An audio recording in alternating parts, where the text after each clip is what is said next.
Napakuha na lang doon sa opisina na ito. Kaya putol-putol yung mga butse na sa akin. Ano ang resibo at patunay mo na pwede ipakita sa amin na makakapagsabi si Atong Alampasan? Katulad niya butse na yan, yung butse na 500,000, kinukuha ko yan doon mismo sa mga anak niya. Pag nagpapatrabaho kayo ng dukot, tsaka patay, may binatorture din yun, may bayad yun. Ayun, yun na nga yung bayan. Pinangalanan din ni Dondon ang isa sa mga miyembro umano ng Alpha Group, ang artista na si Gretchen Barreto. Alam niyo naman na kasama ni Mr. Atoang yan at saka Alpha yan.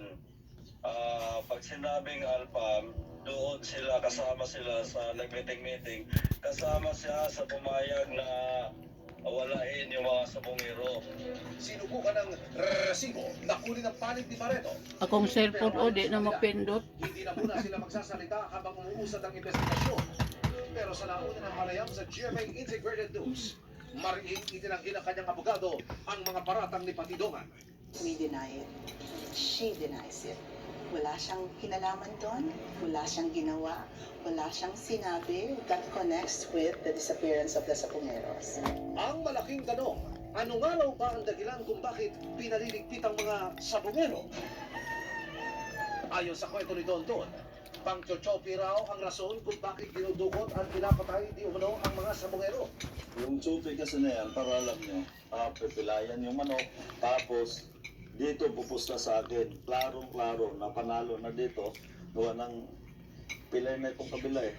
Oras na mabuking ang pandaraya, dito na raw iniuutos at nagaganap ang karumal-dumal na pagpapaligpit sa mga biktima. Yung paraan ng pagpatay, barel, saksa, Nalagyan ng Taiwan, inikot-ikot na lang yan parang hanggang, garote. yes, hanggang sa makainit na yung tao, yun na yung nangyayari. Eh, ba't kailangan pagdalitan? Para hindi lumutang, para yung dugo daw, para lubog daw talaga. Pagkatapos pagkakatay, ilagay nila yan sa tabla na nakahiga, lagyan ng buhangin.